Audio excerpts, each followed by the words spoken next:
حضرت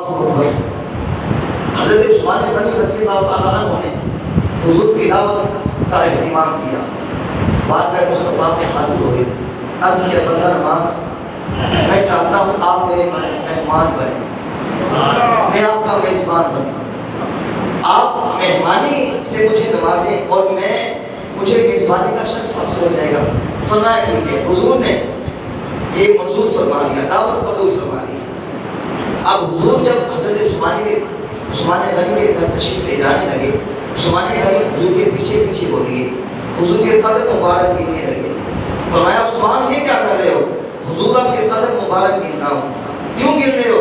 حضور اللہ کا شکر ادا کر رہا ہوں، جتنے قدم چل کے میرے گھر جائیں گے میں اتنے غلام راہ خدا میں آزاد کروں گا، ایک قدم کے بدلے ایک غلام راہ خدا میں آزاد کروں گا۔ اللہ اکبر۔ پھر ایسا ہی ہوا، جتنے قدم حضور چل کر عثمان غنی کے گھر تشریف لے گئے، عثمان غنی نے اتنے غلام آزاد کیے۔ اس دعوت کے اندر بڑے بڑے صحابی تھے، یار حضور سے بڑھ کے مہمان کون ہو سکتا ہے؟ حضور بھی ہے، صحابہ بھی ہے، مولا علی بھی ہے۔ جی جب مولا علی نے دیکھا، آپ دیکھیں پیار دیکھیں، آج لوگ پتہ نہیں کیسی کیسی باتیں کرتے ہیں، صحابہ اور اہل بیت کے درمیان اختلافات پیدا کرنے کی باتیں کرتے ہیں۔ میں نے کہا بھائی اختلافات بالکل بھی نہیں تھے، چھوٹی موٹی باتیں بھائیوں میں ہوتی رہتی ہیں، وہ تمام صحابہ میں ہوتی ہوں گی، اختلاف چھوٹے موٹے، لیکن لڑائیاں نہیں تھی، نفاق نہیں تھا، دشمنی نہیں تھی۔ جب عثمان غنی نے دعوت کی، اس دعوت میں صحابہ بھی شامل ہیں۔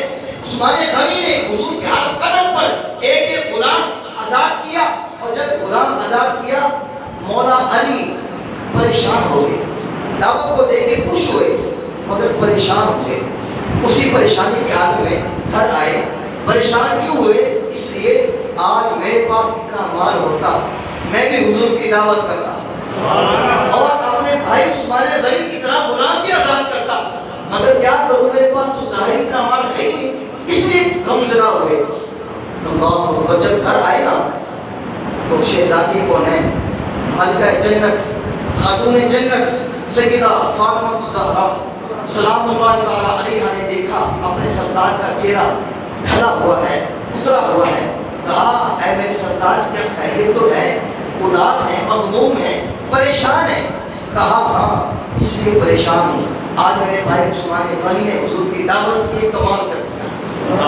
کہا کیا کمال کر دیا؟ مجھے بتائیں گے؟ کہا کمال یہ کر دیا، حضور جتنے قدم چل کے اپنے کاشانہ نور سے عثمان غنی کے گھر تشریف لائے، عثمان غنی نے اتنے ہی غلام آزاد کیے۔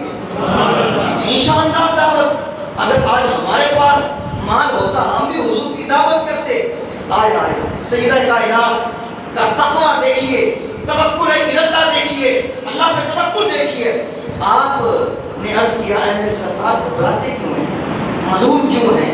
غمزدہ کیوں ہیں؟ ابھی جائیے حضور کی دعوت کا پیغام دے کے آئیے، ہم بھی حضور کی دعوت کرتے ہیں۔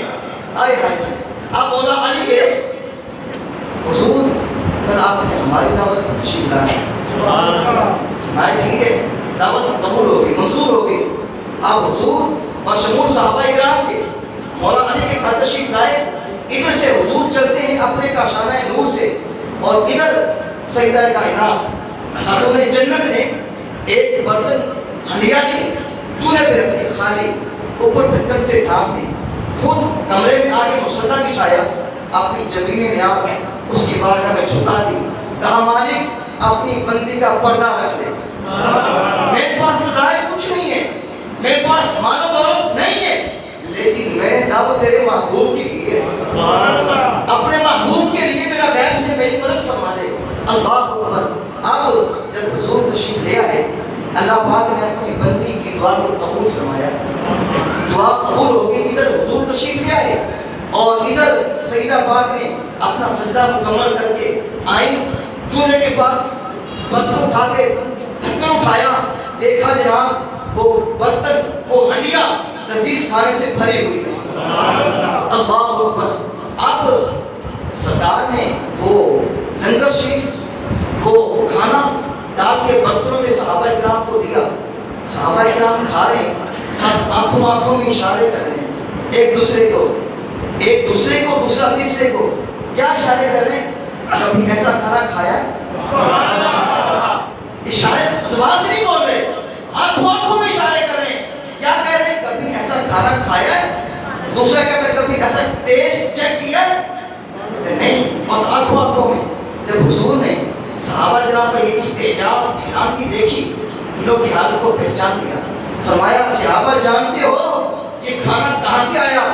صحابہ کرام کا تقیہ کرام تھا، واللہ عالم ورسولہ عالم، خدا جانے یا اس کا پیارا مصطفیٰ جانے، حضور ہمیں کچھ نہیں پتا کہاں سے آیا. کہا رب نے تمہارے لیے جنت سے کھانا بھیجا ہے، یہ تمہارے لیے جنت سے کھانا آیا ہے. اب عثمان غنی کی دعوت کے بدلے دعوت تو ہو گئی. عثمان غنی نے تو غلام بھی آزاد کیے تھے، کھانا کھلا کے سیدہ پاک اپنے کمرے میں پھر آ گئی.